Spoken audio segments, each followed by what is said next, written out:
to Shadow of Truth with your host Dave Kranzler from InvestmentResearchDynamics.com and Rory Hall from the Coin.org. And today is Thursday, March the 23rd, 2015. And our special guest today is Mr. Eric Dubin from thenewsdoctors.com. We can't have any reform. The whole system needs to be burned down to the ground and rebuilt, starting with the original Bill of Rights. Well, I don't know if I go that far. I think the original Bill of Rights is fine. It just has to be followed. That's the problem. But you got to burn everything else down to the ground. I mean, it's been 200 years of layer on top of layer of nonsense, and layering on top of legislation that undoes the Bill of Rights. I have a rather pragmatic attitude about that dynamic, and how I would respond is that I do both. I mean, there is an opportunity for, in a post-crash scenario, a whole hell of a lot of people looking around and going on. We had the Ross Perot movement in the 91, 92 frame because of the recession at that time and the disgruntled nature of politics at the time that woke up a lot of people, and there was a third-party movement. And it's possible that the pressure that comes in our social compact falling apart post-crash could result in either a third-party movement or the Republican Party getting a swift kick in the ass, moving in a direction that at least is pulling us towards restoration of republic, and off this preface of police state rollout, endless war, pushing international conflicts to use as means of distraction from the economic crash to the point where we're risking nuclear war with Russia. I mean, it's just, it's not a...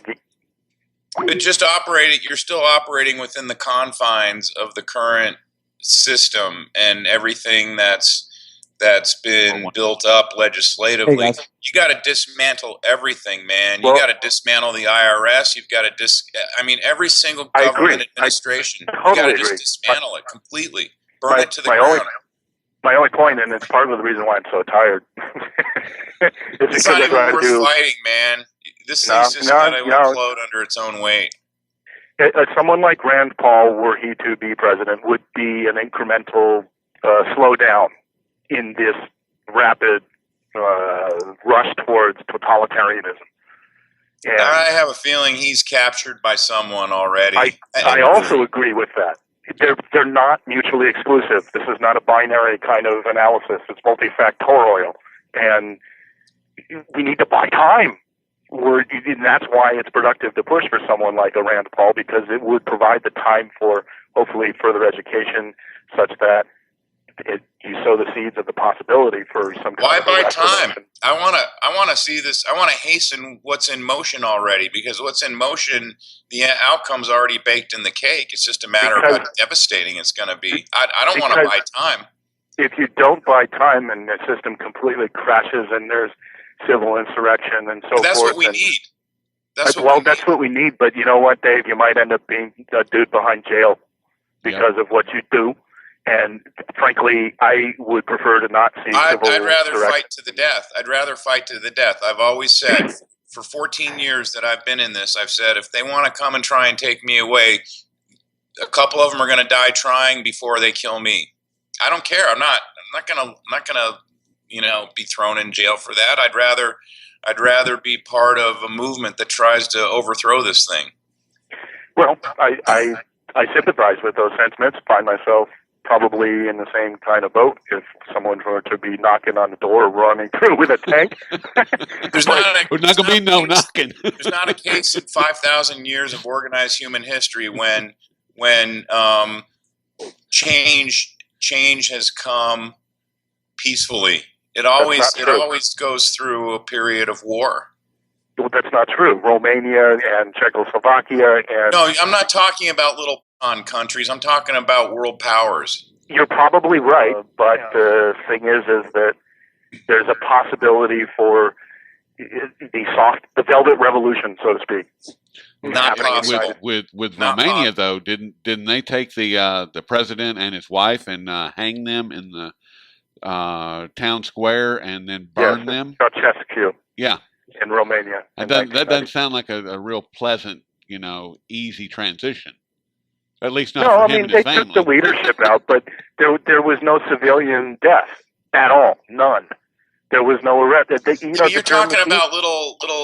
I don't even know what the population of those countries are. I'm talking about, this whole Western system needs to be completely dismantled and flattened. Well, but to flatten it means death and destruction. And the bottom line, exactly, Dave, and that's never change. Like that's never, meaningful change. Where you completely create a new system that you hope is better. It's never happened without death and destruction ever. It can happen, Dave, and to not do a dual track strategy, because basically what you're talking about is you reacting once the system starts to fall apart and the jackboots are walking down the street. I mean, we're not there yet, so therefore a dual track strategy of trying to bring about education and reformation in the country is productive, and I will just conclude, because we can go round and round on this forever, is the reason why the government is targeting ex-military as the number one persons of interest on their hit list is precisely because of the fact that they're terrified of a stand down being caused by domestic police and all the agency police and the vets who basically say no mas. And there are way more of them than there are active army. And if they're terrified of this education process that's going on in the country, and I cite as a great example what happened in the lead up to the potential attack on Syria, where soldiers were posing in front of their cameras and putting on YouTube pictures, "No war in Syria, we're funding the terrorists, we're funding ISIS," and that revolt within the military, within the structures of power in it of itself, is what prevented the war and changed the whole trajectory of, geopolitics that evolved thereafter. Now, of course, you can come back and say, well, okay, they, ramped up the aggression against the Ukraine thereafter, and you'd be right. But, it's way too early to give up on peaceable means of education and trying to prevent a total catastrophe. I mean, the country could go into a complete civil war, and you'd have tens of millions of people dead. Who cares? That's what we need. That's what we need. Frankly, I can't say that we need it, but it may happen. You can't have your cake and eat it here, man. If you're going to force change, you can't have peaceful change. You can't have when someone says dual track, I think of someone wants to have their cake and eat it too. No pain, no gain. It's human nature, dude. No, I can easily say to you in a counter argument that you're squandering time that can be spent to hopefully make a change that'll work. And you can't educate people. Not enough people are going to learn until they're inflicted with an extreme amount of pain. And we're not going to have an extreme amount of pain until the economic system collapses, which it's going to happen anyway. Well, let me jump in here right there on that point. Referee, please.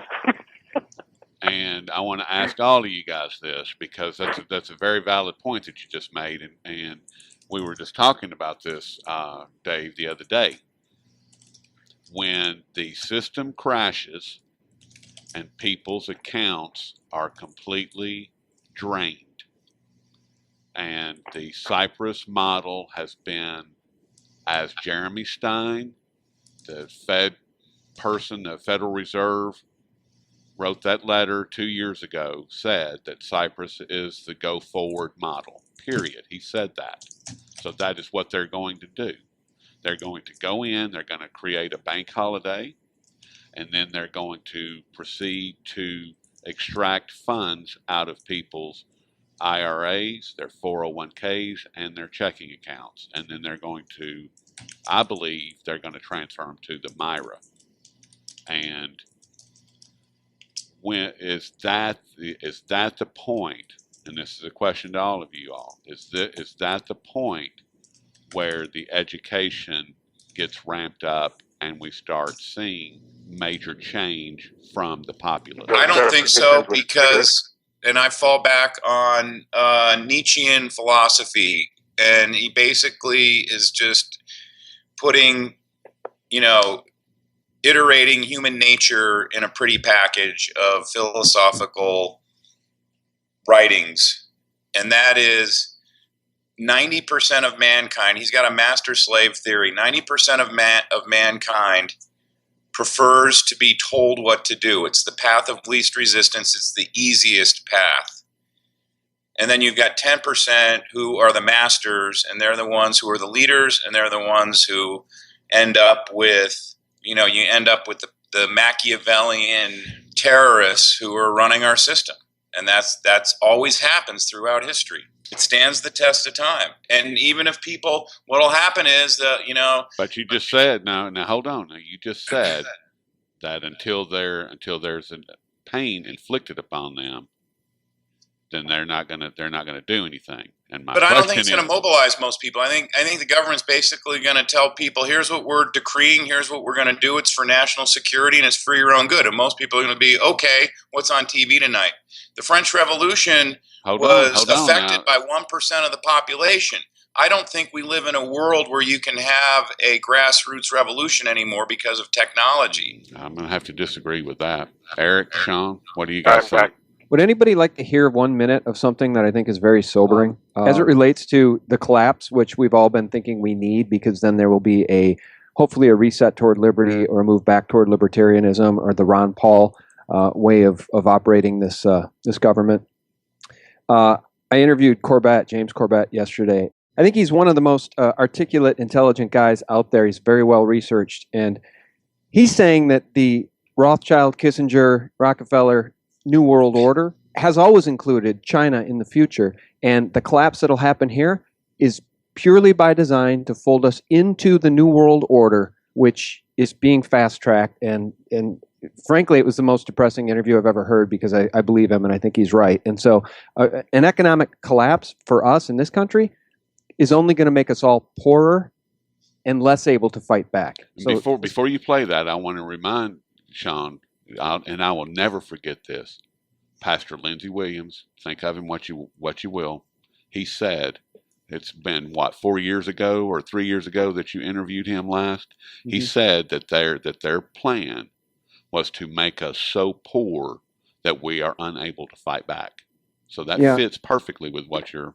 Yeah, and the only reason. Also, I just want to say something before you play all this. Unfortunately, I forget the name of the guy you just said who you interviewed, but unfortunately, at a base level, I've always suspected that same thing, and it's been my human nature for optimism, hoping that China and Russia would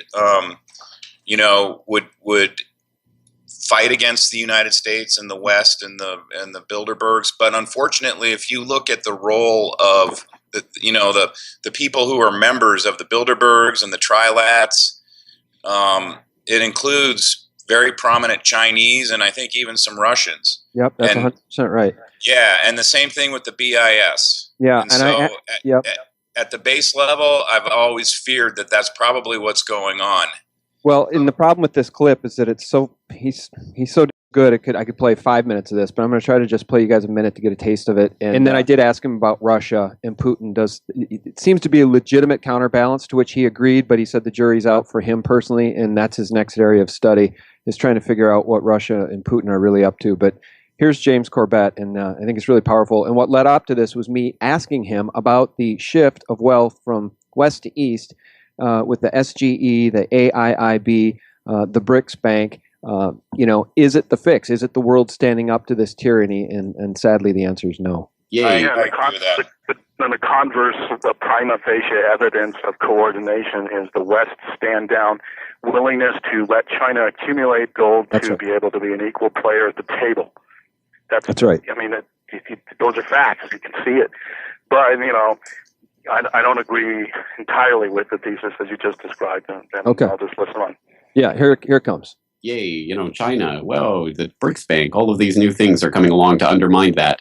Unfortunately, it goes one level deeper than that, and that level is that at the very top of this bankster pyramid, the Chinese elite is connected directly in with the U.S. Western elite, and that's demonstrable. It's something that I did an entire podcast on a few months ago, China and the New World Order, the transcript of which has just been posted to my website, which documents how there's 8 immortal families. They're called the 8 Immortals, that all relate into the Deng Xiaoping presidency of the 1970s. And basically, from that time onwards, and even before then, if you actually look into Mao and the fact that he was a Yale boy, and Yale and Skull and Bones is very much connected into the Chinese Communist Revolution. But even from that point, certainly of Deng Xiaoping, and you have General Wang and Chen Yun and Li Xianyin and Pen Zheng and Chang Renchong and President Yang and Bo Yibo.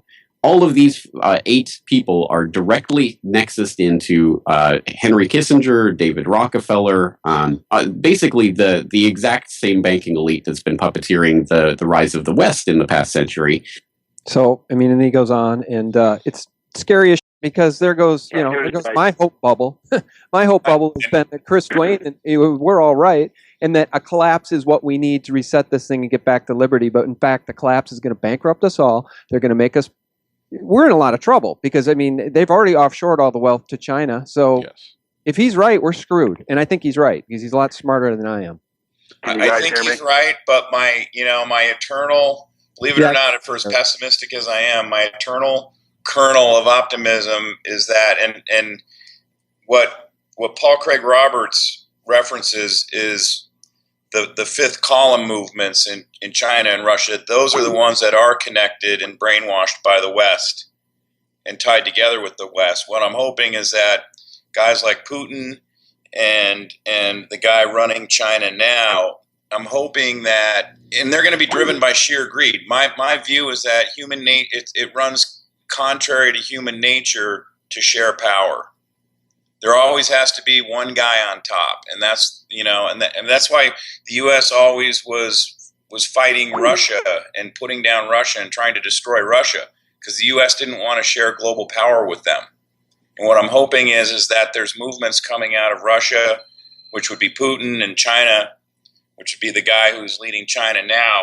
What I'm hoping is their greed and lust for power overwhelms any sense of cooperation with the West. Yeah. Because don't forget, I mean, while it's true, I think there's been cooperation between the banking elite here and the banking elite in China to transfer a lot of gold over to China and destroy a lot of the wealth over here. To me, human nature dictates that China could turn on a dime and turn on the Western elites, and I'm hoping that's what happens. I've had a bad feeling just when you look at who's part of the BIS and who's part of the Bilderbergs.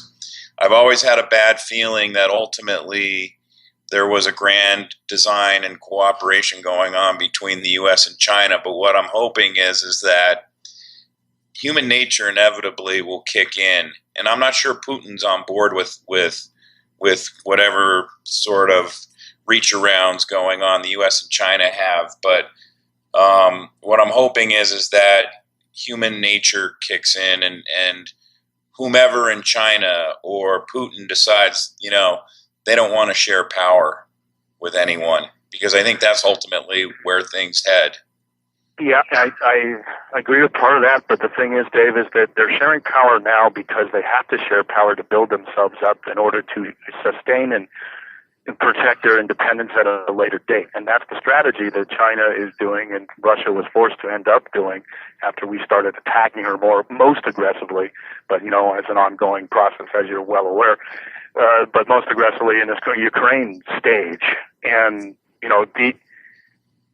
there is a realpolitik analysis to this that layers on top of the conspiratorial frame of reference and looking at the Bank for International Settlements and trying to figure out where the elites are vis-a-vis the relationships across these various cultures and sovereign states and even supra-sovereign relationships and so forth. And there is definitely coordination and co-opetition and competition going on. It's again, this is another thing where it's not a binary type of analysis that leads to the greatest insight as to what these players are doing. We can see the prima facie evidence of the movement of gold going eastward as fact that it cannot be denied that it could only be going on with the desire of the central banks in the West to facilitate China's growth, in terms of possible equal player at the table. But at the same time, China is building these alternative systems to be able to procure their own sovereignty. and they have a doctrine. It's an official doctrine of regional empire building, for lack of a better way of putting it. They want to be able to control their backyard directly without the United States' ability to trump them, and that's their military goal for 2030. Well, and I would agree with that wholeheartedly, and I believe that that's what's happening with all of this infrastructure that they're doing, in particular the new Silk Road. I mean, if they're coming through and saying, we're your friend, we want to do business with you, and here's our show of good faith, we're going to build a railroad that goes from our manufacturing centers right through your neighborhood to where we can conduct business. Yeah. So, and like I was talking with Jason Barak the other day, when we were doing our interview, there's a huge historical difference between a nation that's rising in its own empire coming into force versus a nation that is an empire trying to protect the contraction of its empire.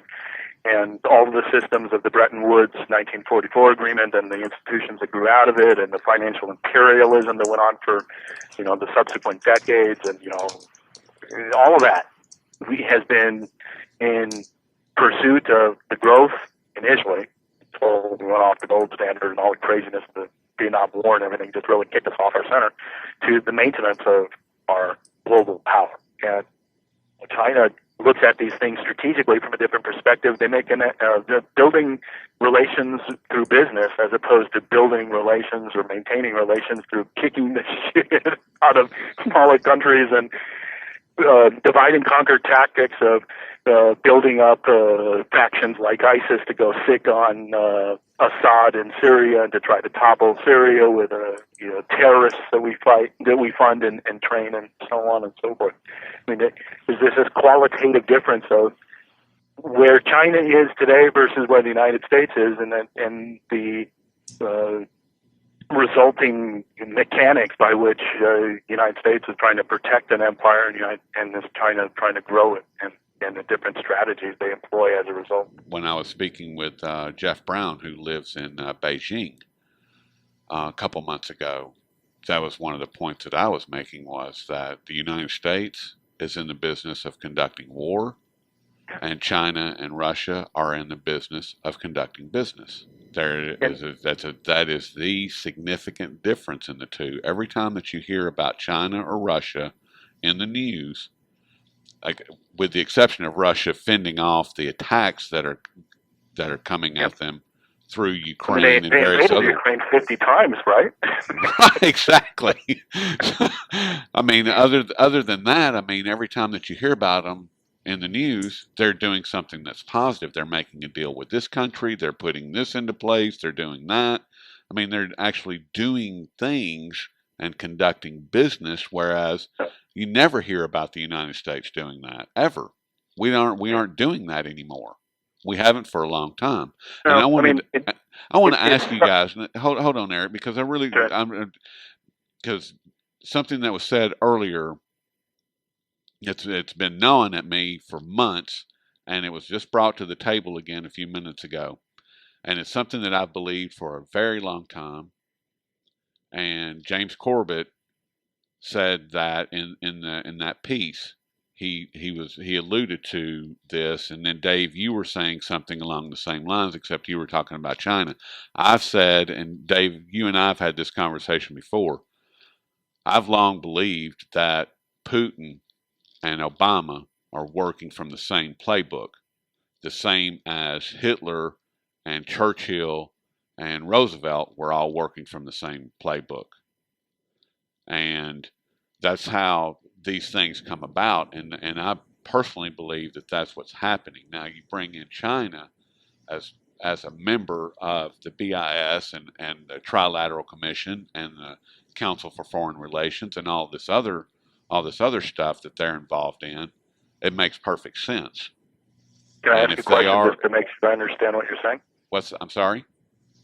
I'd like to ask a question to make sure I understand what you're saying. And when you use the phrase playbook and operating under the same playbook, are you referring to employing similar strategies, or are you talking or implying about the possibility of Putin and Obama and the interests they are in? working together in concert, but pretending, or for lack of a better way of putting that's it, what that's what I'm getting at. The is latter. that is the latter, and that they are. We all know that Obama's nothing but a puppet, and and I don't think the facts speak to that thesis. I don't think it supports it. I do, clearly there's been an element that throughout history with our oligarchs have greatly enjoyed funding both sides of wars and stirring up so that you have justification for military industrial complex, et cetera, et cetera. I get that. That thesis is valid. It exists throughout our history. This time, I think we're seeing very much a different kind of scenario because we literally had the rebooting of the Cold War, and the desire by the political elites within the neocon establishment in particular are pretty explicit. I mean, these people are not interested in co-opetition or cooperation with the Russians, and they see the possibility of being able to benefit from this military-industrial complex and all of the various ancillary stuff that links up to that, including the financial-industrial complex and all of the geopolitical power and economic power and political power that comes to that and comes to the elite from supporting the warfare state. But these people, the neocons, want to literally nuke Russia. This is part of their doctrine. They want to fight and win a first strike nuclear capable war as one of the possible strategies by which they can execute. That's not the kind of thesis that you have when you're trying to cooperate and build a kind of fake kabuki theater of regional skirmishes to justify the military-industrial complex of both respective nations. So what's China's role in this? I mean, are the United States and China going to work in cooperation, and China's going to turn on Russia?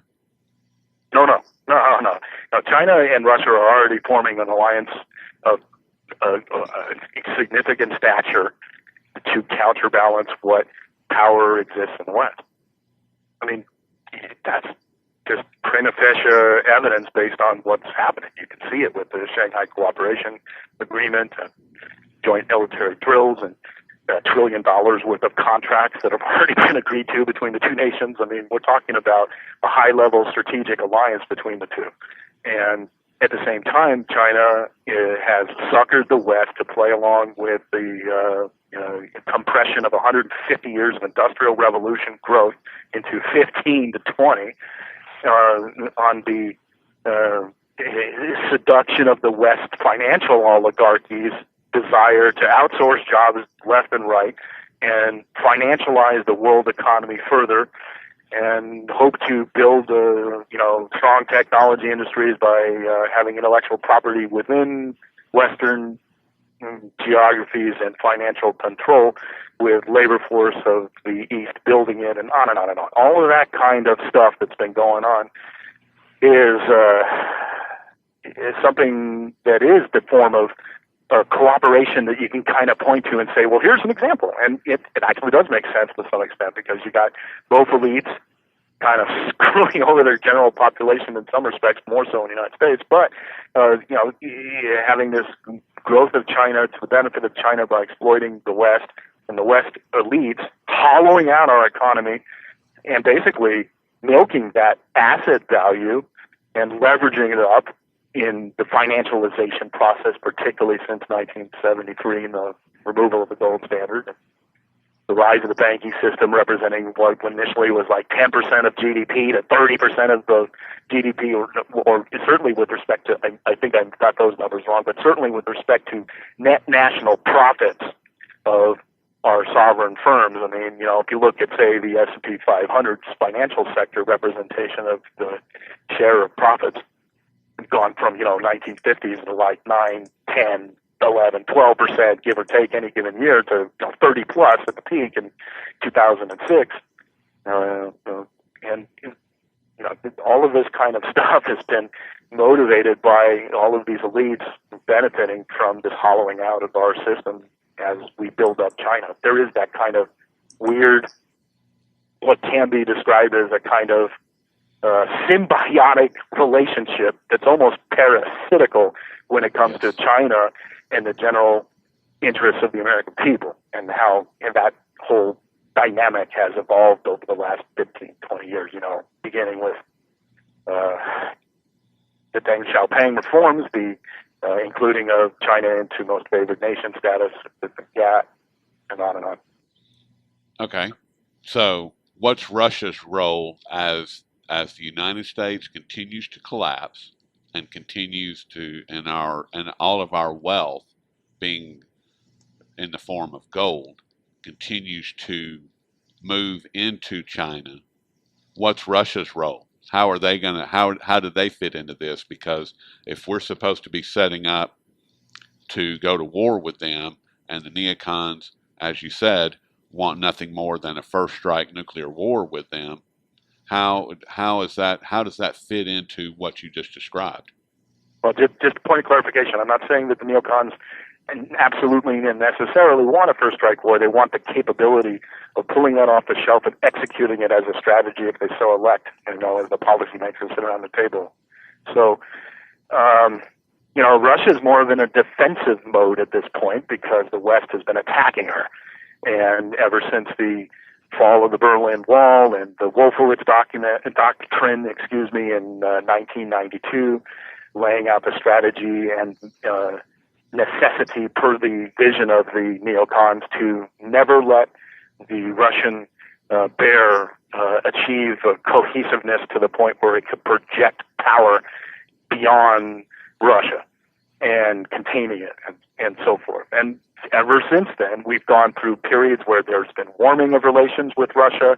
We expanded the G7 to include Russia and created the G8. We had opening of a much better business relations when we were able to get our cronies in with the Yugoil scenario in Russia and Boris Yeltsin's period where all of the oligarchs went crazy and raped and pillaged assets of the Soviet state and transferred a great deal of that wealth to Western-based interests.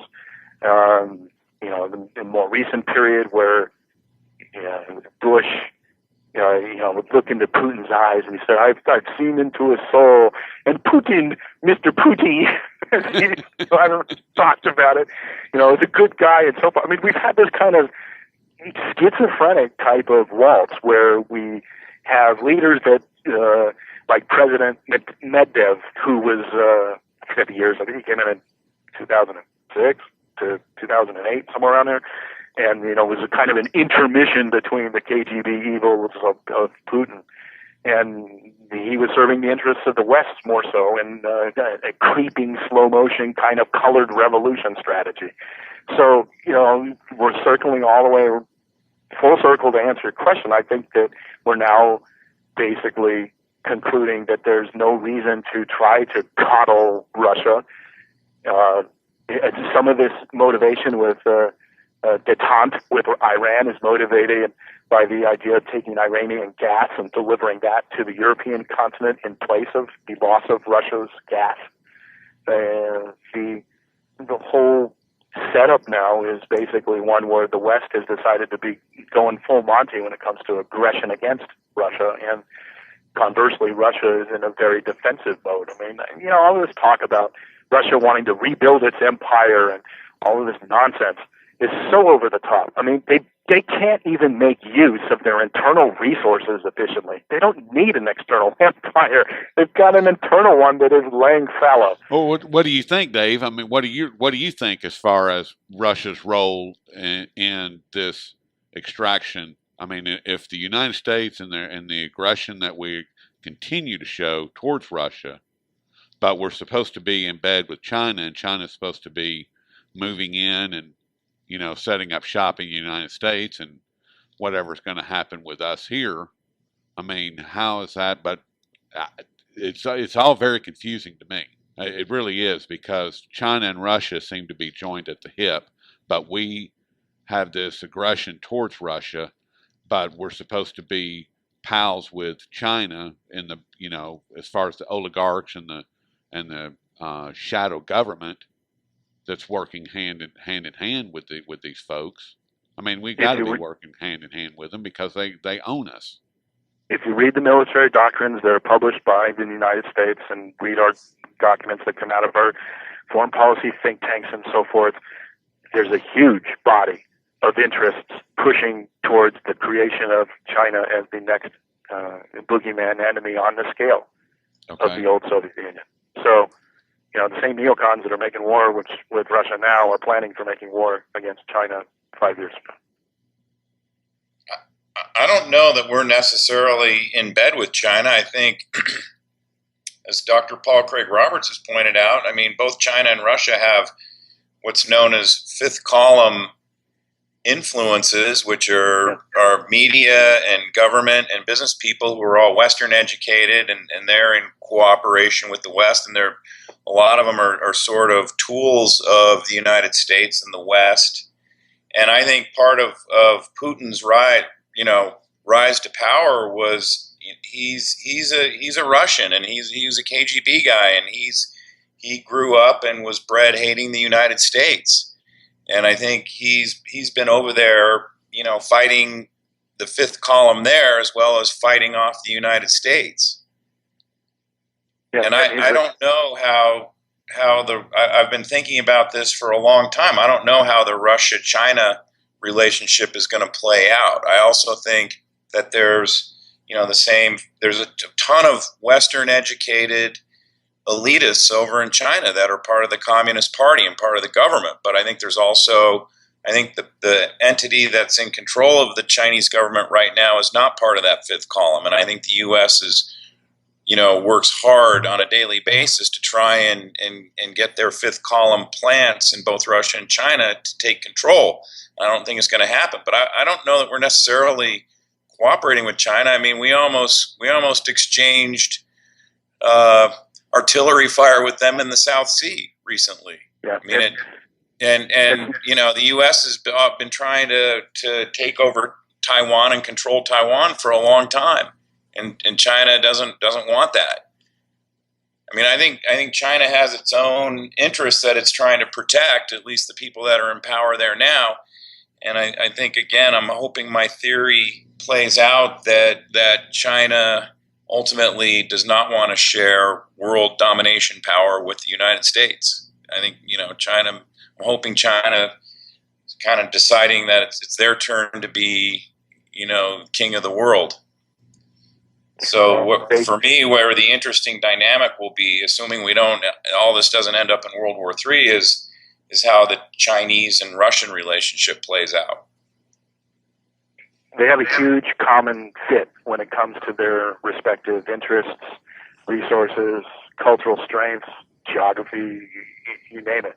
Russia has huge landmass, 11 time zones, very sparsely populated, particularly in the east, where China is most populated. The energy scenario is a great fit because China needs Russia's energy, and Russia needs China's industrial strength to produce consumer goods. China can benefit from Russia's expertise, particularly in the fields of aerospace and space in general, and things where Russia is just on par with the West, bar none. And China, conversely, can transfer technology for industrial base to Russia because, frankly, the West transferred most of it to China over the last 20-some odd years.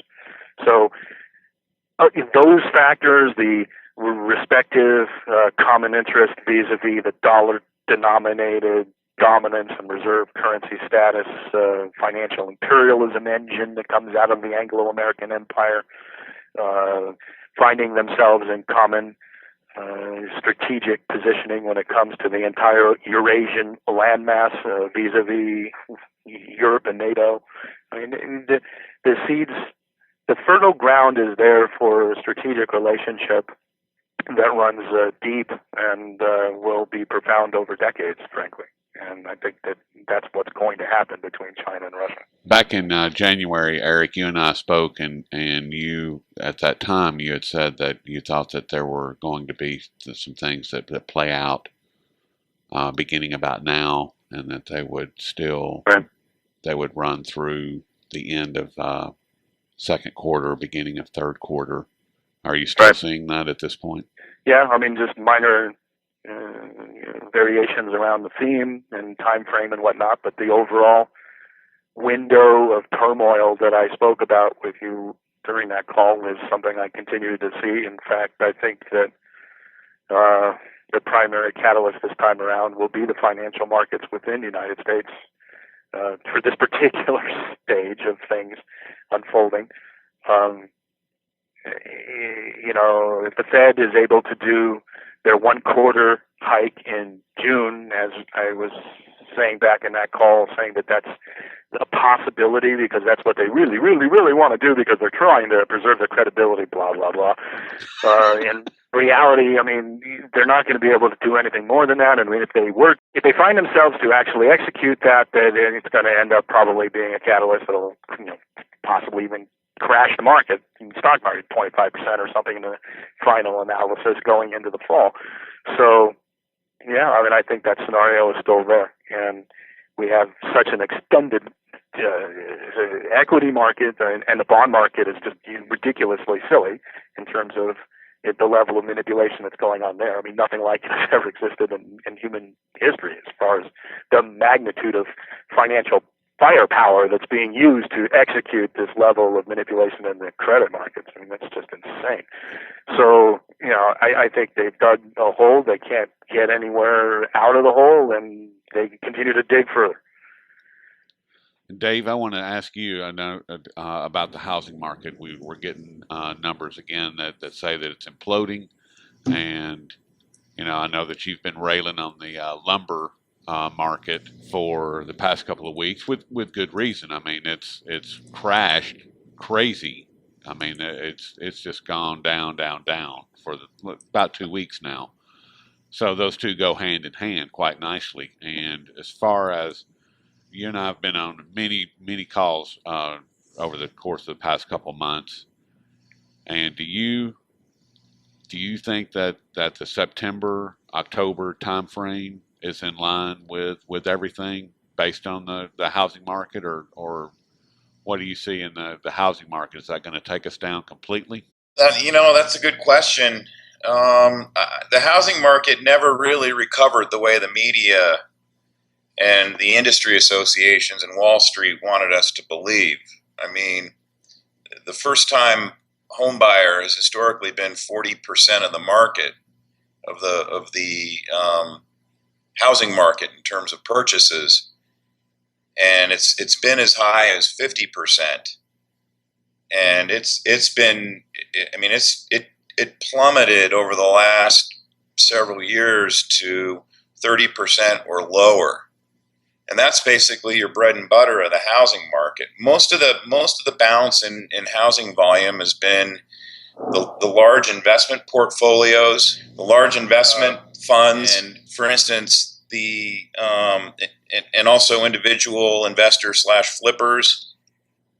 The existing home sales, I still haven't finished my analysis of it. I'm in the process of writing an article for Seeking Alpha, but vacation home sales set a record in March.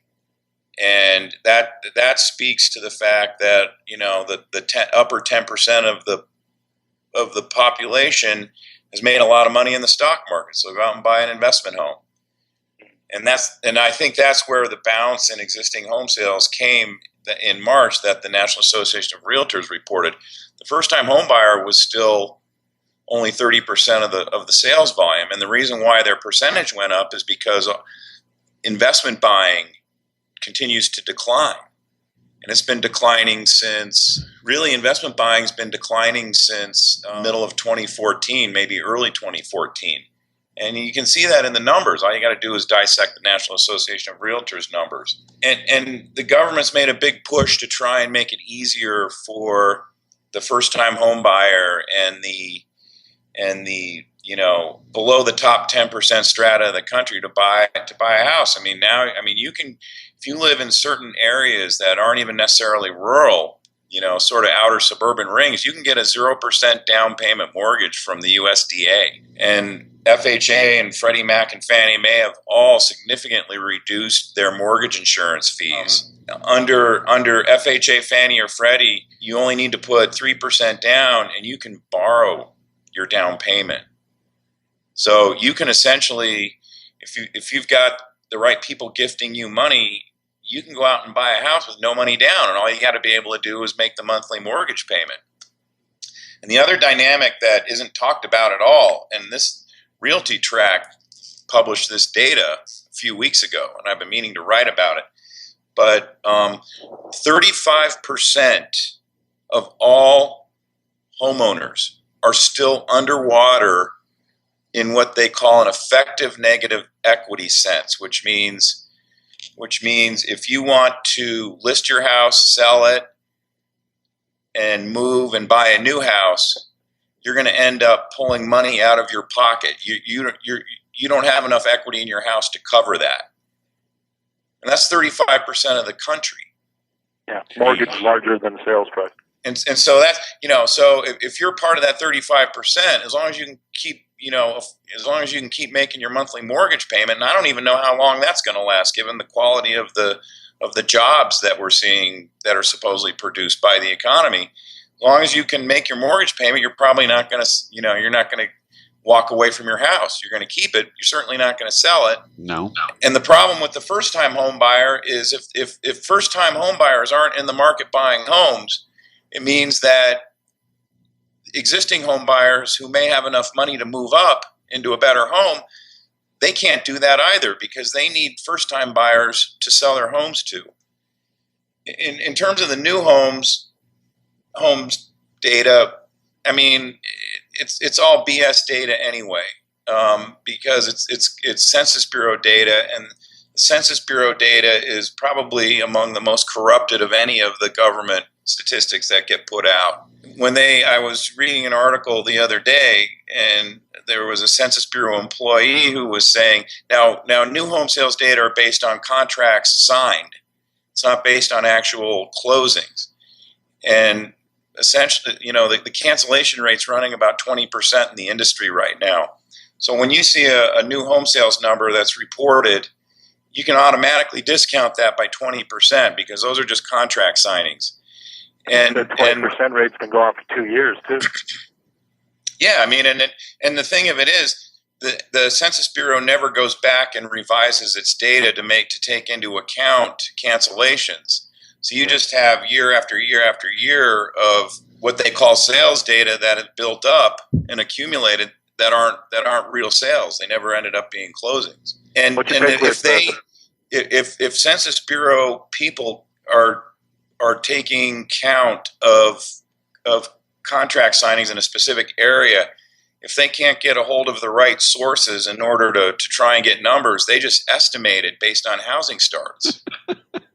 I'm serious. I mean, I didn't know that until just recently, and I was shocked when I heard that. It's incredible. So there's no telling what percentage of the Census Bureau new home sales number is actually made up. So we don't know. It's actually just a made-up number. I mean, based on what a large portion of it is, a large portion of it is. So today you saw a huge decline in new home sales for March, which is quite shocking because we've had a significant easing in mortgage lending standards, regardless of what the propaganda from the media says. March should always have higher home sales than February. And it went down from February quite a bit. It went down 11%. I mean, that's a huge drop month to month from February to March, considering that historically you should see a big jump from February to March just on seasonal pattern basis. And then they take whatever number they come up with, and that's basically a number that's got estimates in it, data estimates in it, and then they take it and they do an annualization calculation to it. So what they're doing is they're taking their phony number and then producing an annualized rate. So who knows, what the real numbers were. Now, some of the home builders are for sure reporting an increase in closing, but not all of them. Some of them are reporting flat to down closings. And all of them, all the new home builders are reporting much lower gross margins because despite hearing about these the price rises, the new home builders are offering huge incentives in order to try and stimulate sales. And that tells you we're coming to the end game of the housing market. And yeah, I do think we could see this thing absolutely fall off a cliff by this fall, because if they can't, essentially, if you look at new home sales, they're running at about a third of what they were at the top of the housing bubble. So new home sales have not even really bounced back that much since the Fed printed $4 trillion. Half of it was to buy mortgage securities, since they took interest rates down to zero, and since the government re-implemented all of these taxpayer subsidization programs to try and get people to buy homes. Existing home sales, if you believe the data, have bounced back to about 45% of what they were at the peak. And you want to call that a recovery, and the primary stimulus there has been 0% Fed funds rate and record low mortgage rates. I mean, the Fed is kind of out of tools in terms of trying to stimulate home sales. And so essentially, I think we're seeing the housing market, really start to peter out again. And I think we could easily fall off a cliff this summer going into the fall. And yeah, I mean, obviously we know based on retail sales, et cetera, that the economy is starting to go into a tailspin. And I think the one last component of it is auto sales, and obviously auto sales have been driven primarily by subprime auto loans, which brings up a whole other point, because a lot of people who are taking down subprime auto loans, they don't have any money left over to buy a new house. Otherwise, they wouldn't be taking down a subprime auto loan. They'd be getting just a standard auto loan, or they wouldn't need a car loan to buy a new car. They'd rather have a new car and rent than buy a house. And I think we're going to see going to school and getting a student loan to be able to put groceries on the table and to do the down payment. Well, it was kind of funny because one of the guys on the sports radio program here in Denver in the afternoon that I listen to if I'm driving around, he was talking about when he was in college. He went to University of Colorado. He said they always used to share stories about who did the craziest thing with their student loans. And he said, "Yeah, we had flat screen TV in our apartment. We had a huge, nice apartment, and that was all paid for with student loans." So I mean, it just shows you all the abuse that's going on in the system, and I think it's coming to a head. And I think we could see the real shit hit the fan in September, October timeframe. I'd love to ask you a question about a sub-dynamic in the real estate market. I mean, we saw companies like BlackRock do lots of purchasing of residential real estate from bank-owned properties and bundling them and turning it into rental income and shoving it down hedge funds' throats and so on and so forth. And that was a kind of demonic flywheel that was going on for a number of years that, it was partly behind actually that bounce into 2011, 2012. I haven't had a chance to dig in and find out to what extent they're offloading or have already offloaded X number or X percentage of that kind of inventory.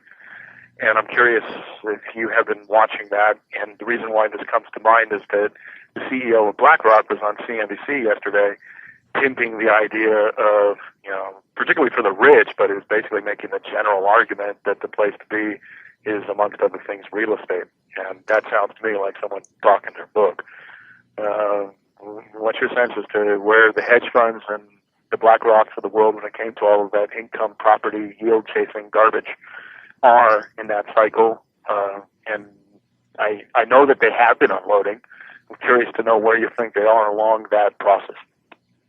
Well, what Fink said was that luxury real estate. So he's talking about, skyscraper penthouse apartments in New York City, right, or Malibu beachfront property or Palm Beach property. That's what he's talking about. And he lumped it also in the context of diamonds and art and all that stuff.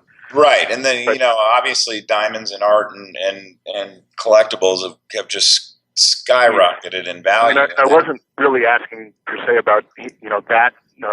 Right. Well, right. the thing of it is, BlackRock's stuck. I think a lot of these big firms like BlackRock thought that they were going to be able to buy up rental portfolios, generate a huge yield on the portfolio, and then spin them off to the stock market in the form of REITs. Right. And there hasn't been any REIT spin-offs from the investment funds that have gone public. Colony Capital, which is a big sort of the West Coast version of, the West Coast real estate version of BlackRock. They specialize in real estate. They tried to go public in the summer of 2013, and the equity market wouldn't take it. What companies like BlackRock have done is they have issued securities that are backed by flows from their rental portfolios. So in that sense, they've offloaded the risk onto people who have been willing to buy into those, pension funds and institutional investors who are willing to buy into those securities. I wouldn't touch them. The reason why they can't go public is because they're not renting out enough of their portfolios to generate enough excitement for the equity market to want to invest in it. And there has been some of the smaller investment funds who have bought up portfolios are starting to sell their portfolios, but Eric, the market's not there for it. Now, what's interesting, and I've been meaning to write about this, is there's been a couple of private banks, BBVA, Compass being one of them, who has designed loan programs specifically for sort of individual investors to take down these loans and buy up small mini portfolios of rental homes. And what I believe is that these lending programs, these private lending programs that are springing up, are designed with the intent of giving big funds like BlackRock an outlet, right? I mean, the investment pattern, in a market cycle is the smart money, the institutional money, and then the retail money. So if you read through what BBVA Compass is trying, what their lending program is about, it's essentially catering to what would be the equivalent of the retail buyer in the buy to rent market. So and the other thing is and I've got a snapshot of the flyer. The Virginia Housing Authority, which obviously is sponsored by the U.S. government, they've got programs now where they'll give young people a 0% down mortgage. People who are renting, the Virginia Housing Authority is making funds available for people who are renting to take down a 0% mortgage and buy a small house. And I think that's also designed with the intent of giving investment funds an outlet for the homes in their housing portfolios. But honestly, I think that the problem is just too big for these investment funds. That the market's not there for these investment funds to divest. And believe me, I know I've got articles documenting real estate industry professionals talking about how they know investment funds that would like to sell, but the market's not there. The bid in the market isn't there, and it just boils down to the fact that your average American who might want to be a first-time buyer just can't afford home ownership anymore. We haven't been able to for some time now. Right, exactly, and so I think the BlackRocks of the world are stuck with their holdings, and it's going to be interesting to watch it play out. I think it's going to get ugly. Yeah, it's a hell of a lot of kindling underneath the pile once the worm turns and things begin to accelerate.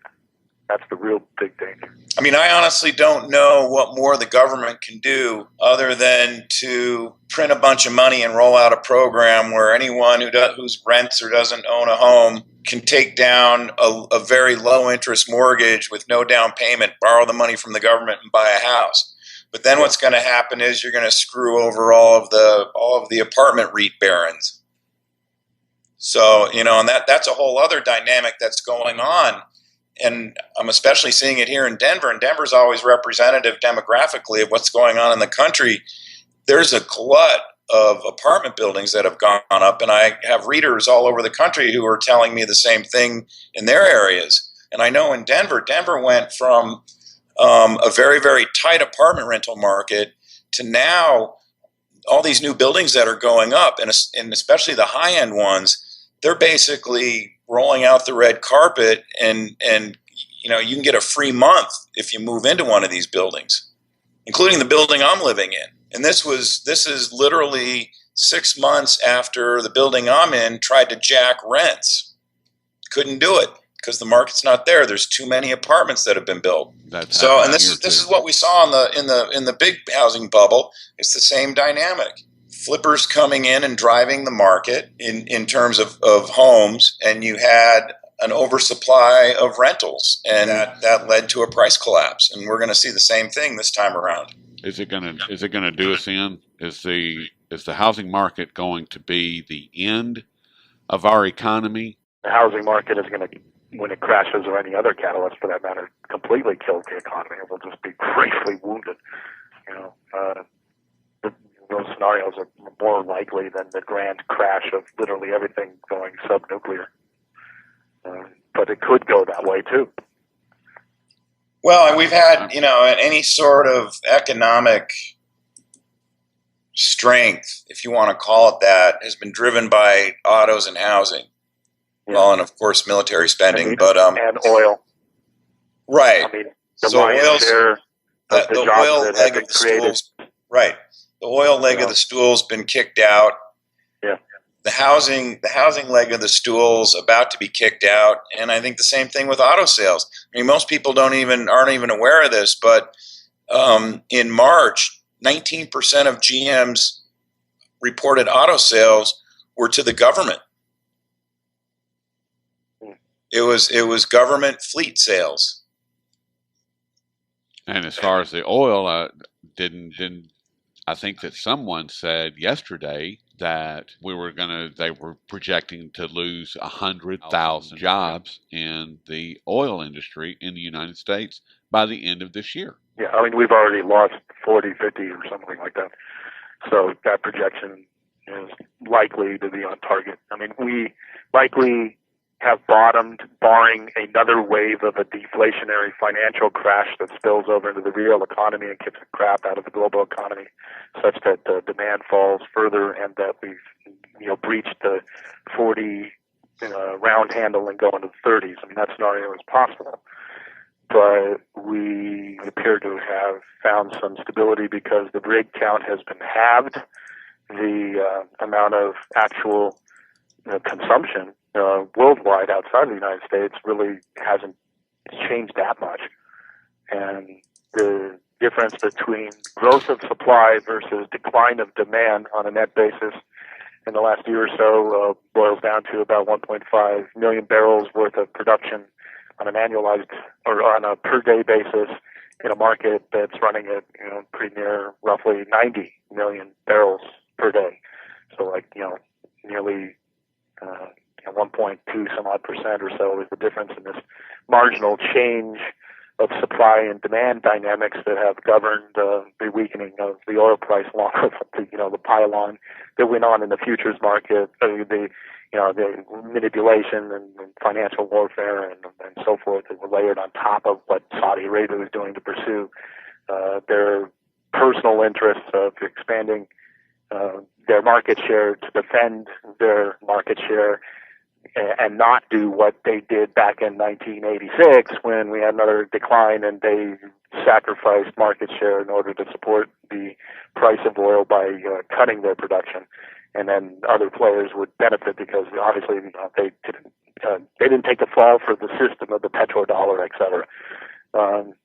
So anyway, barring a huge downturn economically, you probably don't have a significant amount of downside risk and a high probability thereof of seeing oil prices slice through 40, for example. So you think that they're stabilized at this point? I wouldn't go as far as to say stabilized, because I think we're going to have unbelievable volatility. I mean, I think we're going to go and retest that 40, maybe, and slip into high 30s, 38 low or something like that is a possibility. But in the grand scheme of things, the lion's share of the carnage that I think has happened is definitely in the rearview mirror.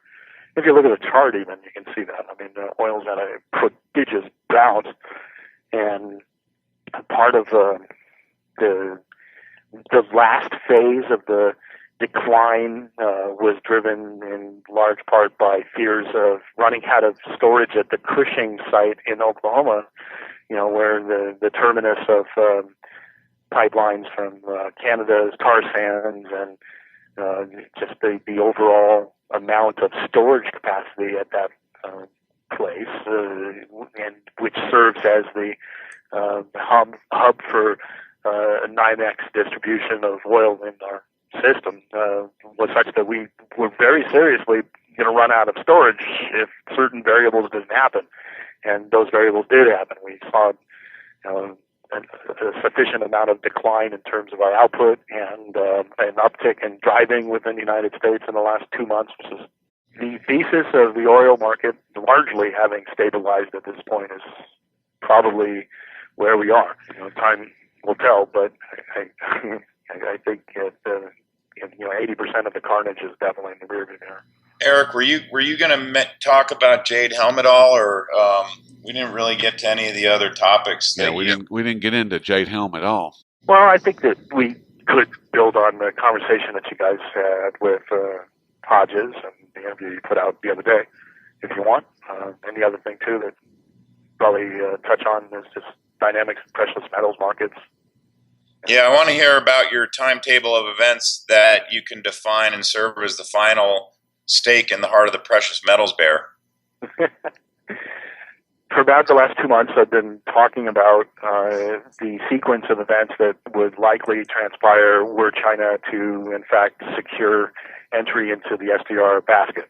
And backing up a step before I jump on that and define what I see going forward, let's talk about what's already happened. It's very clear, going back as early as 2009 and through the 2010 last negotiating period with the IMF, which they do every 5 years, that China was advocating to gain access to the SDR basket. And back in 2010, had somewhat of a different disposition with respect to how Congress looked at the IMF, and there was more of a wiggle room when it came to agreeing to elevating the representation of countries like China and Brazil in particular within the basket of, not the SDR basket directly, but with voting rights first, and then SDR basket expansion with the inclusion of China at some point in the future. And the leaders in China, be it in their university elite system, the central bankers, the Politburo people, I mean, it's been almost across the board that they've been signaling for years now that they look at the addition of the SDR to include the renminbi as a step of advancing the progress of China ultimately in the long run, 2030, somewhere maybe even a little bit before then, 2025, securing the status of the world's primary reserve currency. And it also is true that they're not necessarily even targeting primary in the near term, and that they'd be perfectly happy to have kind of like a multipolar world when it comes to reserve currency status above and beyond the typical way people would describe that when it comes to geopolitical power. So, when a lot of people would hear the theory and thesis of Jim Rickards and then look at Jim Rickards' very clear background with intelligence connections and therefore being skeptical of his perspective and whatnot, and then concluding ultimately that China wasn't going to go in that direction, and it was basically propaganda from the West and whatnot.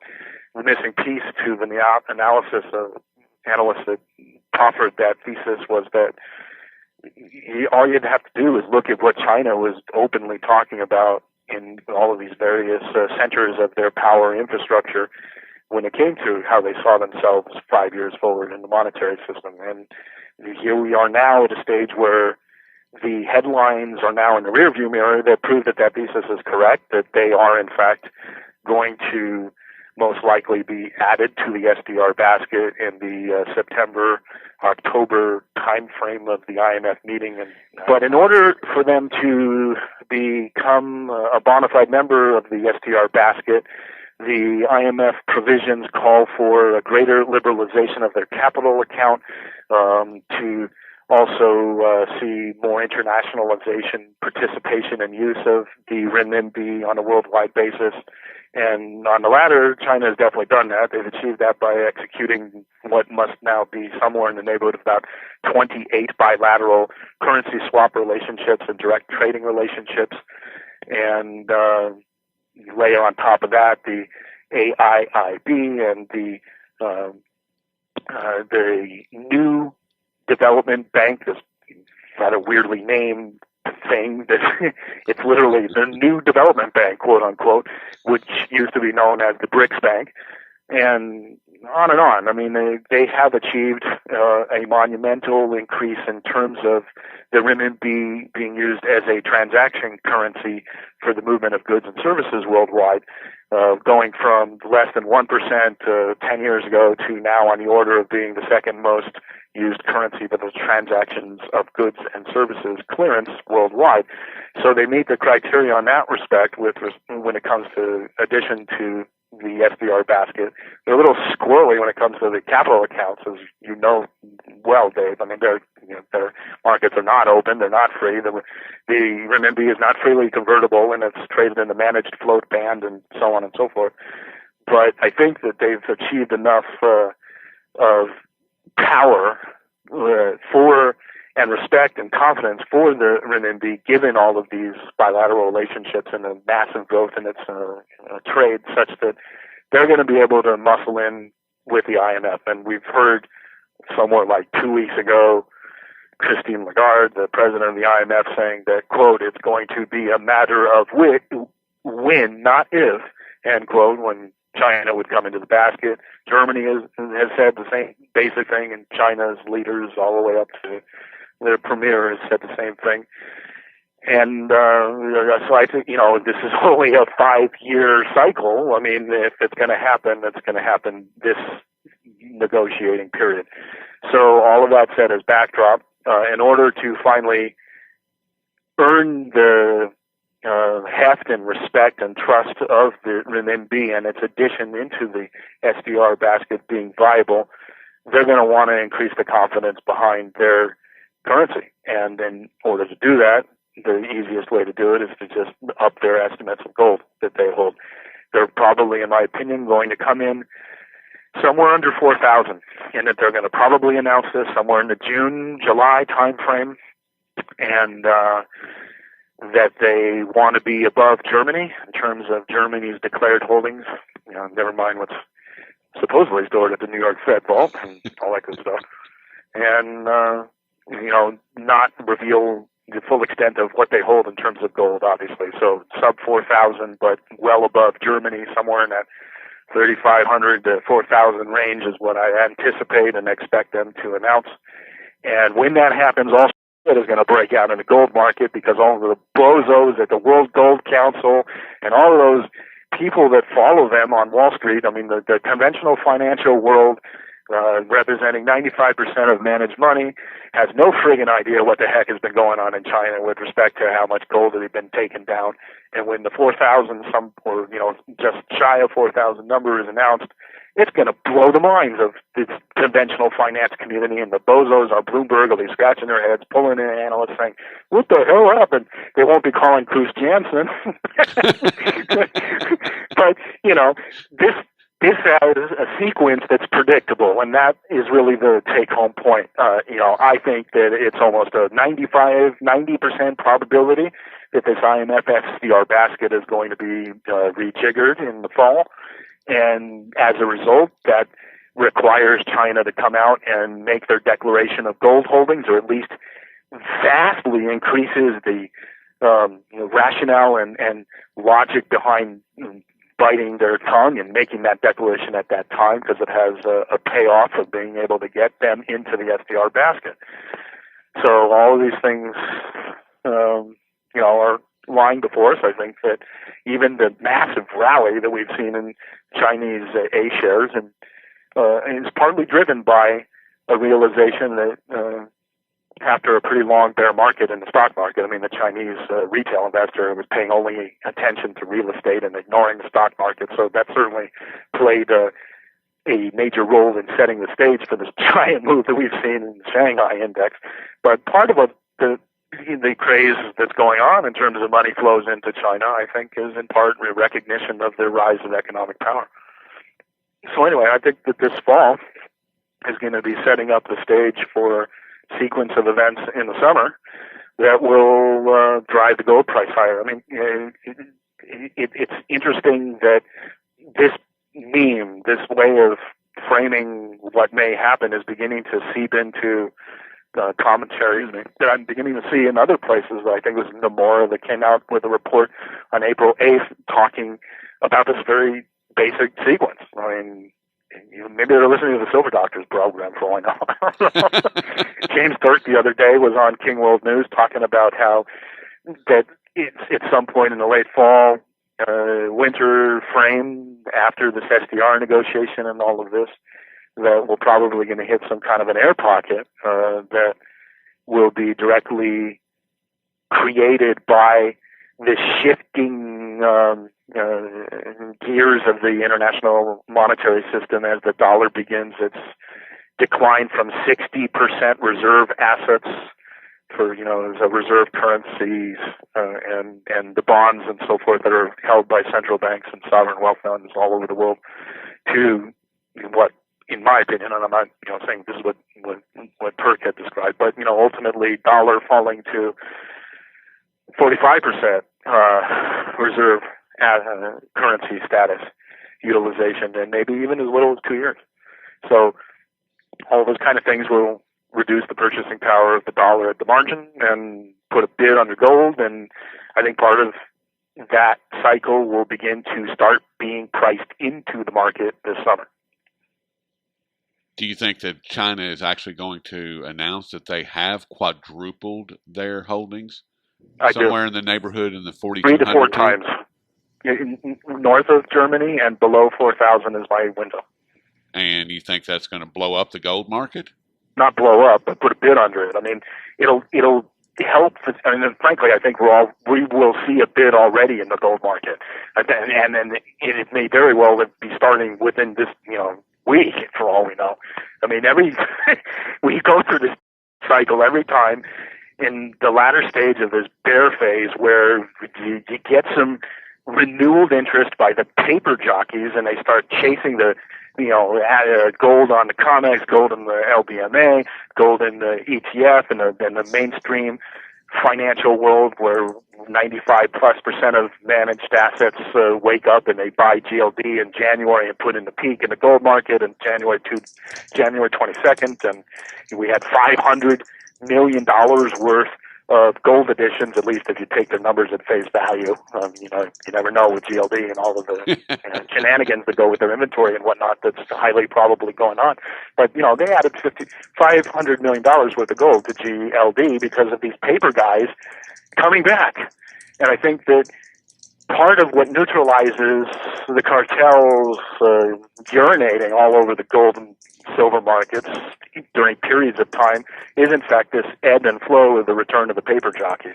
So I think the paper jockeys are probably going to start coming back into gold because it's such a depressed asset, and there's so much liquidity flowing around that people at the margin will begin to put on their value hats and chase something that's been obliterated. You think the same thing's going to happen to with silver? Yes, but gold will lead because this is driven by monetary crisis of possible reset in the future, and gold having the dual characteristic historically of being a fantastic asset to hold in periods of grave deflation, which is something that people like Terry Dent and so forth don't really recognize and for whatever reason don't understand monetary history. But gold performs as a crisis asset not only in times of inflation, but also in times of deflation. So I think the probability of gold serving as a kind of like a trampoline underneath the precious metals market in toto will play out. And once it starts, once the bull market starts, then that's when silver starts really doing its traditional 3x performance, 2x, 3x performance over the price of gold on a percentage basis throughout a bull period. Do you think that once the bull takes off, do you foresee it turning back any time in the near future? Like it could be literally today. I mean as far as when things. Oh, you mean getting when hit back things shake down? out? Exactly. When things shake out and start coming into light, do you see the price moving back down significantly, or is it going to reach a plateau and kind of stabilize? Well, in the final analysis, I think we're going to have a reset of the price because basically the central bank, Dave mentioned that the central bankers have run out of all their tools. It's one tool that they haven't run out yet because they haven't used it yet. It's the end game tool, and that's the reset. They reset the price of gold to some silly high price, and that liquefies the central bank's balance sheets and the financial position of nation states, and that's what will happen at some point. When is really hard to nail down. Yeah. I think that's probably 2016, maybe 2017. And it really will ultimately depend on whether or not we have an intervening financial system crash. Because if we have a full-blown deflation crash with domino-style derivatives blowing up, all hell breaking loose kind of thing, then that accelerates the time frame in which a reset is mandatory. But if we have a Catherine Austin Fitts slow burn kind of thesis operational where, we may have a 25% at worst case stock market correction crash in the summer of which the Federal Reserve and all of the various central bank monkeys in return fire off their bazookas, and we have the very last QE that blows everything sky high. That even might not even work, frankly. And I think, if I'm not mistaken, David Stockman has that thesis as his operating model as to what's going to happen in the year forward, where something is going to serve as a catalyst that crashes financial markets. The central bankers are going to respond with hyper liquidity, and the markets at that point are going to say, whatever, we don't buy this bullshit. You've already gone through massive QE that created no recovery. Everything's falling back down again in terms of a deflationary flywheel crash that's got its own momentum. And this time around, we just are not buying it. We're pushing interest rates up because we want compensation for the risk of taking on your garbage debt.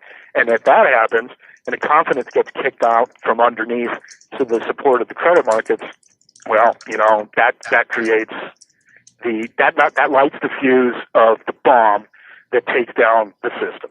And in that scenario, you're talking about an acceleration of the global reset with a high probability of gold being introduced as some form of an underpinning of backing currencies. And for that matter, like Jim Rickards' thesis of the SDR being the global liquidity pump, quote unquote, that would replace national central banks and their direct QEs, and then instead what we might see is the IMF serving as a new issuance of SDRs to float the liquidity of the world. I mean, who knows? There's so many moving parts here. Yes. But, at least in the near term, I think for the first time in the many, many months, I think I can put my finger on what is a very viable scenario and chain of events linked to this whole quest by China to become a member of the SDR basket. And it makes sense in terms of what they need to do to make that happen. And it fits along with a time frame like we were discussing back in that call, I guess, in January or whenever it was when we last spoke, that there's this window of turmoil related to the excesses of the equities market and the credit markets being so unstable because they're so overvalued. They are highly overvalued. You've mentioned Jim Rickards a couple of times now, and he he's holding on to the $7,000 to $9,000 an ounce for gold. Do you see that as more of a trade value, or it'd be a floor. Well, once the reset goes, maybe I didn't understand your question, so reset it. Yeah, let me, because I need a second to get this all out. He's talking about $7,000 to $9,000 an ounce for gold. If that is at the trade level, nation to nation, then I can get behind that. What is going to happen at the retail level? I mean, because if things kind of blow up and the derivatives all ignite and just burn the whole system to the ground, I don't really think that they're going to allow us to use gold. I think that they'll either put a tax on it or that will completely ban it, and then China will send us goods if we send them gold, or China will do business with you if you send them gold, or the SDR is going to be backed by gold, and you have to bring gold to the table. We have to see it, and it has to be audited, and it has to be assayed. So, or is that something that you're seeing, or is that about right, or what do you see as far as me being able to use gold in the future?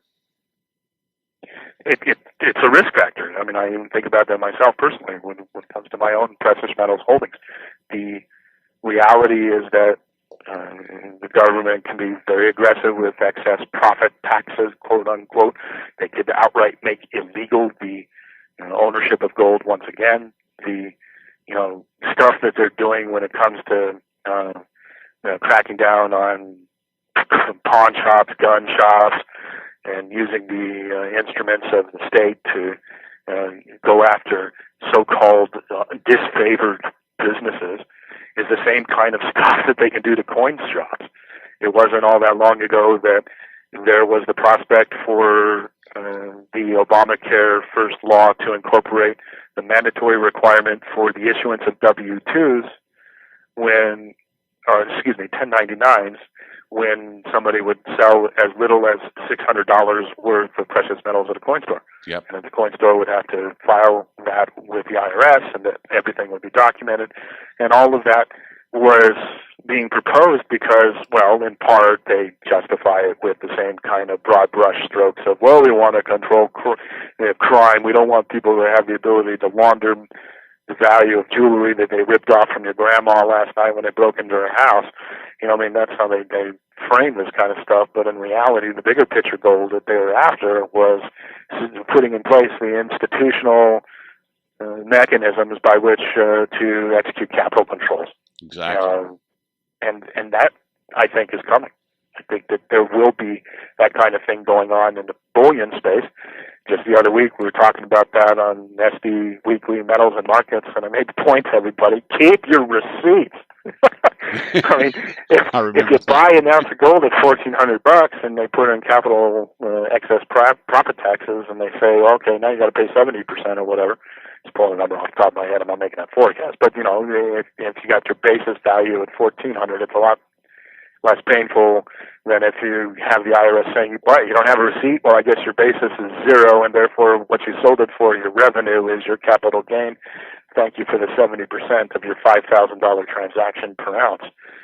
So keep your receipts, folks. I mean, that's important. And they also make the case, too, that you and I have talked about a couple of times, Rory, and that's that there is a place for mining shares in the hedge and diversification that one should have vis-a-vis this insanity that's coming down the pike, because mining shares are not the same thing as owning, GLD paper asset gold title. You're owning a percentage of a company that has the reserves that are in the ground and the ability to monetize that in terms of cash flow on the other side of a currency reset. So whatever kind of currency is the regime that's put into place in various countries, you will be generating cash flow in that new paradigm. And owning the mining shares outright in your physical possession or at the corporate registrar, as opposed to E-Trade, Schwab, what have you, in street name, will ameliorate the risk to a very large extent of an MF Global style crash where the own the company squander their assets and then you think that they can go in and reach and grab yours to pay for their mistakes. So there's a definite solid logic and case to be made to own a significant amount of mining shares of very high quality companies. You don't necessarily have to go crazy with risk and go to the juniors and so forth, but for sheer insurance and the ability to transition to the other side of this monetary event, this transition, mining shares are probably going to be the asset of choice and actually the easiest way to transition versus holding physical bullion. And people in the precious metals space, particularly those of the stacker mentality, hear that and it gets their cackles up. I mean, they just don't like it. I recognize that, and I can't convince everybody to see the rationale and validity of the argument I'm making here. But I think people who just look at the basic interest of seeking diversification and flexibility of options against an uncertainty of parameters you're going to face in the future. I mean, you just can't predict exactly what the insanity of governments can bring. So the only thing you can predict is that they are insane. They are. You can say that with 100% surety. Yeah. And what you can also say with 100% surety is that whatever you think is probably not going to happen. It's probably going to be the opposite of that. Yeah. So if you think that things are going to continue to be all rosy and rainbow spewing unicorns, that's probably not going to be the case. So, I mean, just my 2 cents there. I mean, we know that they're crazy and that they do not have our interest at heart whatsoever, and that whatever they can do to steal your wealth, they are going to do. And so it is our job, it is our responsibility to have these conversations, to teach one another how to better protect ourselves, and to present different scenarios so that we are able to find the scenario that better fits our particular situation. And with that, I'm very grateful for you bringing that back to the table, Eric, because you're one of the few people that's willing to say, owning paper is a good thing, and here's why. And then you explain. Yeah, well, thanks for coming on, Eric. Well, my pleasure. Yes. And someday maybe we should talk JADE, drills and the roots of all of that, because it's a great subject and not a lot of people know about that whole history going back to the 1960s, civil unrest creating incentive for the military to and organs of state and the deep state to set up. It's not. Yeah, and you know what would be an absolutely rocking addition to that discussion would be Frank Morales. He's been pushing and researching in this area for 30 years, if not more. And yes, his understanding is phenomenal. Yes, yes. I mean, if we could, if you can get him for the early part of May or something like that, or just any time, whatever's convenient for his. May is early enough for it to be of great value. Yes.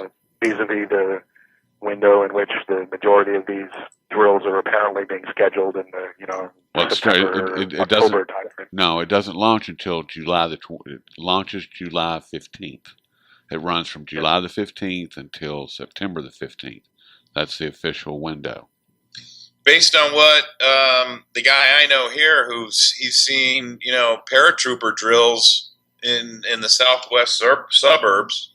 It's kind of more of like a semi sort of rural areas right up against the foothills. I think they're doing pre-training drills for this thing. Yeah. Going on right now. I mean, the other day I posted on the News Doctors video feed that had somebody capturing on their iPhone something like 20 National Guard troops walking through a town and doing drills of urban combat. And yes.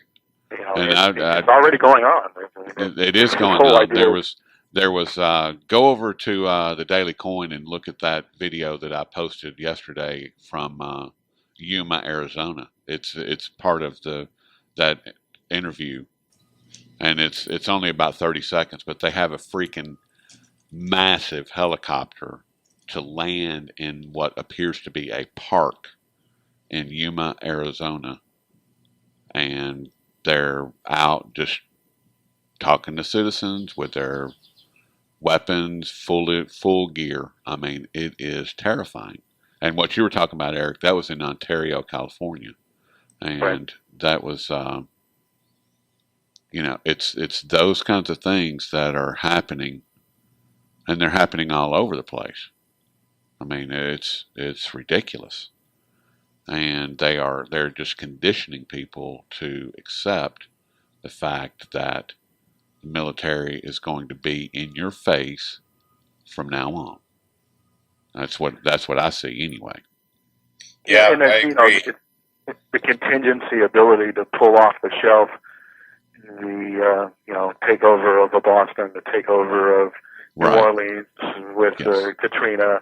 Those are the one-off examples, and then the master plan is the ability to do it nationally. Anytime you have the sufficient catalyst, be it financial crash leading to riots in the streets and so forth, or something related to, say, for example, the idiocy of the neocons in Ukraine go completely over the top, and the fog of war and the unpredictability of war leading to a chain reaction that ends up getting us into war and a conflict directly on the ground with Russia, and all hell would break loose domestically in that scenario. I mean, geez, we're sitting here now with unbelievable levels of propaganda to the point of 90% of the American people thinking that Putin invaded 50 times or whatever, and the level and extent to which the domestic gears of propaganda and surveillance suppression is going to turn over to hardcore police state in your face if we ever get into a major conflict.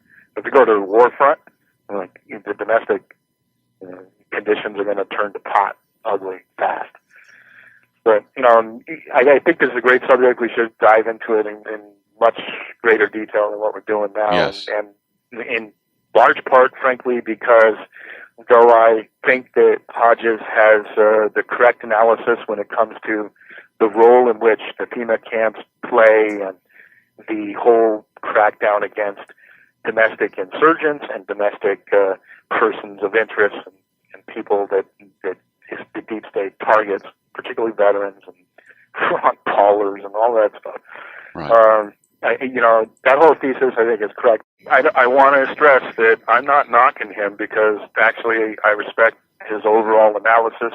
I think he puts his finger on a lot of things that are correct when it comes to this element and dimension of the domestic apparatus of repression. But his analysis as to where the domestic apparatus of repression fits into the overall context of the geopolitics fighting and the risk factors of ISIS on the border and Russia coming in. I mean, there are huge holes in his analysis, and I'll just give the audience a very simple, very crystal clear example. He describes how Obama is the Manchurian candidate and how Obama is the socialist communist in terms of his worldview, all of that being true. But his thesis goes further to suggest that because of these inclinations of the person, of the man in the White House, who frankly is a puppet and has far less power than what Hodges is ascribing to the dish rag in chief, as you call it. That was just a heck of a line. I was busting a gut listening to that. I mean, that's what he is, man. He's a dish rag. Yeah, I never heard that before. It was a great phrase. And if you've coined it, then by all means, we need to enshrine that forevermore. But, here he is saying that Obama, because of his, communist leanings and whatnot, he's open to doing the dirty deed business behind the scenes with Russia to bring in 15,000 troops per the FEMA agreement that was, I believe, signed in 2013, if memory serves, and 2010, I think he had mentioned. But in any case, the contradiction between that and simultaneously saying that we are going to go to war with the BRICS nations in the summer okay, so we're going to go launch a war against Russia, and simultaneous to that, because of domestic turbulence going on, because we had a financial crash or what have you that motivated our desire to launch the war. I mean, to go hot as opposed to this behind-the-scenes subterranean financial war that's going on live now and hot between Russia and the United States directly, and then the proxy war within the Ukraine. I mean, if it spins out of control, we actually have a direct confrontation with Russia. You're going to tell me that Russia is going to be allowed to put 15,000 troops into the United States to facilitate domestic repression of dissidents? That there's a hole in the thesis, and it's deserving of further analysis and reconsideration of one's assumptions and the connection of dots that one makes. And I think Hodges kind of makes some rather major errors in his conclusions about the nature of Russia as a threat, as a primary aggressor who's interested in, quite literally, even invading the United States. He made that case that Russia is seeking to do the Red Dawn scenario, and even hooking up with ISIS and using as one of his dots that proving his, or substantiating his case and his thesis, that this recently discussed and discovered base, per what contacts and sources to Judicial Watch have revealed to the media. I mean, there's a lot of holes in his analysis, and we can dive deeper into that, and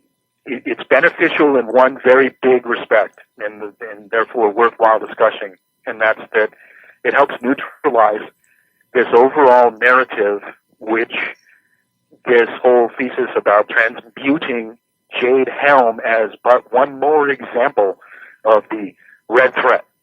That, it's contributing to this cacophony of voices of propaganda about we need to fear the bear, we need to have Russia as the grand enemy, or that rather that Russia is the grand enemy and we need to fight them and address them in the theater of Ukraine, and on and on and on. And the neocon's wet dream of being able to actually cut at the root Russia's ability to become a nation that can project its power beyond its own borders. Going back to the Wolfowitz document or doctrine that we were speaking about earlier in the call. This whole zeitgeist of dumbed down American understanding of this needs to move somewhere to what happened, like what preceded the months leading up to what would have been our attack on Syria. The attack on Syria was neutralized because you had soldiers posing in front of their webcams and putting on YouTube and Facebook and so on. I will not go and serve to fight terrorists we're arming, and messages to that effect were all over the place.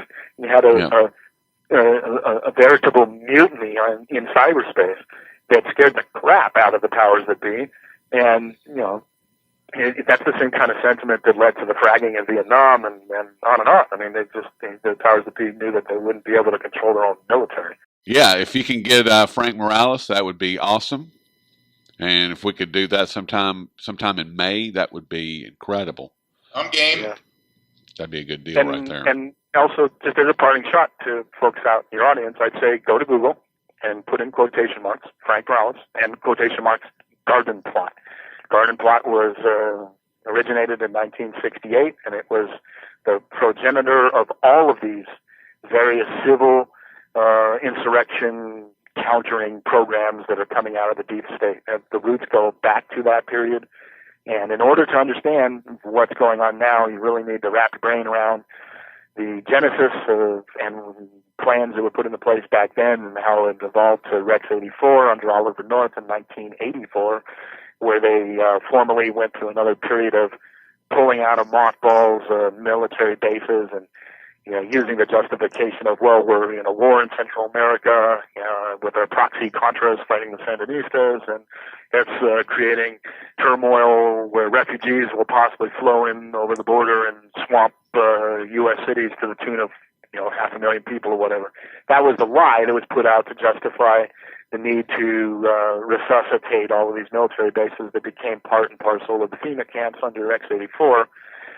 And you sort of heard the same stupid justification. I think it was like, if memory serves, around 2004, 2005, when Halliburton came out and said, "Guess what, guys? We've got a contract from the U.S. government to build FEMA camps, and well, we need to do it because we're being overrun by immigrants." Yeah, well, we could see U.S. government if you close the border about immigrants. You're buying them, plane tickets to fly them in. Right. Hey, dudes, I hate to interrupt, but I got a 3:00 appointment.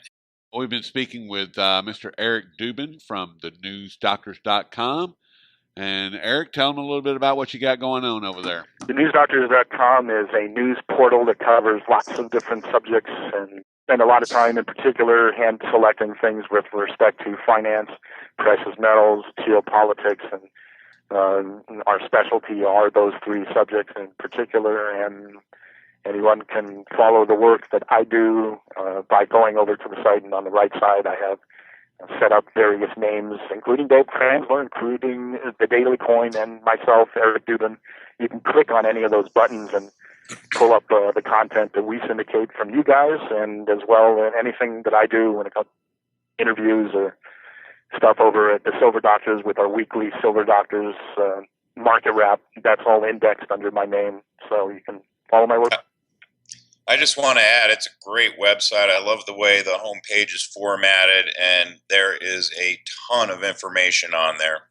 Yes, I would concur. Yeah, when our RSPs come in, I mean, we're literally syndicating all of Zero Hedge, for example, and people know how much Zero Hedge puts out, and we quite literally have Zero Hedge and then everything else that we're layering in on top of that, plus the original articles that we produce and syndication of great stuff like what Dave puts out all the time, and you, Roy. Well, thank you very much. I certainly appreciate it. And, I think it's been a great show. I think it's a wrap. That's a wrap. Eric, we will talk with you soon. Been a pleasure, guys. Thanks. Thank you. Talk to you later, Eric.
little bit about what you got going on over there. TheNewsDoctors.com is a news portal that covers lots of different subjects, and particularly is able to do that when we have our feeds running from RSS, but that's not working right now. But I spend a lot of time in particular hand selecting things with respect to finance, precious metals, geopolitics, and our specialty are those three subjects in particular, and anyone can follow the work that I do by going over to the site, and on the right side I have set up various names, including Dave Cransler, including the Daily Coin, and myself, Eric Dubin. You can click on any of those buttons and pull up the content that we syndicate from you guys, and as well anything that I do when it comes to interviews or stuff over at the Silver Doctors with our weekly Silver Doctors market wrap. That's all indexed under my name, so you can follow my work. I just want to add, it's a great website. I love the way the homepage is formatted, and there is a ton of information on there. Yes, I would concur. Yeah, and when our RSPs come in, I mean, we're literally syndicating all of Zero Hedge, for example, and people know how much Zero Hedge puts out, and we quite literally have Zero Hedge and then everything else that we're layering in on top of that, plus the original articles that we produce and syndication of great stuff like what Dave puts out all the time, and you, Roy. Well, thank you very much. I certainly appreciate it. And Dave, is there anything you'd like to add? Nothing I can think of. Well, I think it's been a great show. I think it's a wrap. That's a wrap. Eric, we will talk with you soon. Been a pleasure, guys. Thanks. Thank you. Talk to you later, Eric.